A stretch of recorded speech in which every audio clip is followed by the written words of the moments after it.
यह उद्दीपन परिवर्तन फिजिक्स में भौतिक विज्ञान कार्य ऊर्जा अपना प्रकरण है, टॉपिक है, तो अपन को इसके बारे में ही समझना है। तो देखिए इसमें जैसे कि गतिविधि है, तो अपन को बताना है इसमें गतिविधि में क्या क्या किया अपन ने। जैसे कि छात्र अध्यापक द्वारा छात्रों को विभिन्न उदाहरणों एवं मॉडल के द्वारा तथा छात्रों की अंतर क्रिया के साथ क्रिया कार्य के मौलिक समझ एवं कार्य की वैज्ञानिक संकल्पना को समझाया जाएगा। सॉरी दोस्तों, थोड़ा आज सर्दी जुकाम है तो मेरे प्रॉब्लम हो रही है बोलने में, आपको आवाज़ समझने में थोड़ा दिक्कत आएगा।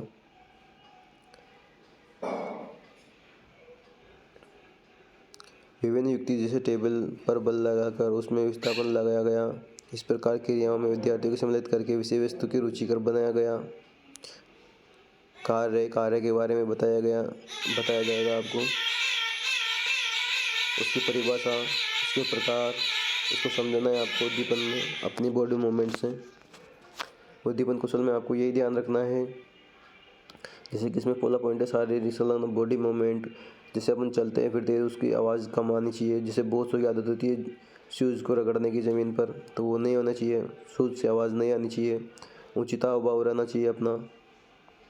अपन जैसे कुछ भी समझा रहे हैं बच्चों को तो उनके समझ में आना चाहिए, ऐसे नहीं कि फालतू कुछ भी करें। सुने, आपने जैसे कुछ समझाया है तो हाथों के मूवमेंट होना चाहिए, बॉडी का मूवमेंट होना चाहिए हल्का सा।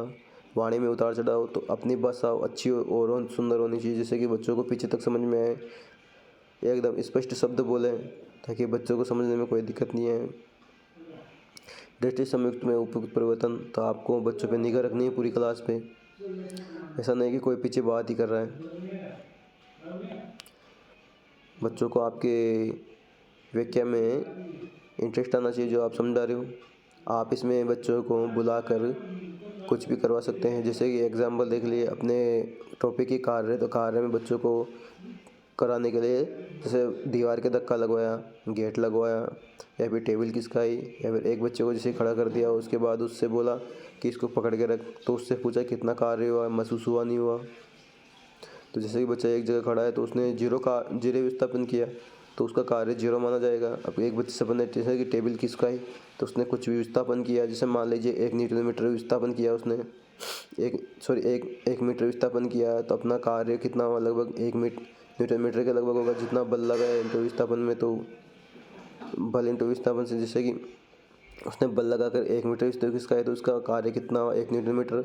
और जब बच्चा खड़ा था बैग लेके या टेबल लेके कुछ भी, तो एक जगह था, उसके विस्थापन हुआ ही नहीं कुछ भी, उसने एक जगह पे खड़ा रहा, तो उसका कार्य जीरो माना जाएगा। इस तरह आप बच्चों को समझा सकते हैं। अंतःक्रिया पद्धति परिवर्तन, तो आप जो बोल रहे हो उसमें परिवर्तन नहीं होना चाहिए, आपने रेगुलर पढ़ाएं, बच्चों को समझने का टाइम दें, तो आप इन बिंदुओं को समझ सकते हैं।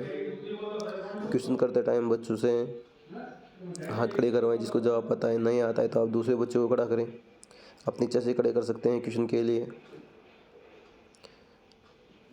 जिस बच्चे को जवाब नहीं आता उसको खड़ा रखें, और दूसरे बच्चे को जवाब आता है तो उससे रिपीट करवाएं क्वेश्चन को। जो बच्चा जवाब देता है उसकी क्वेश्चन आंसर मिलने पर उसको बहुत अच्छा बोलें, बैठने के लिए बोलें।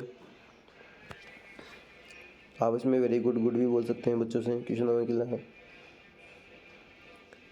ठीक है दोस्तों।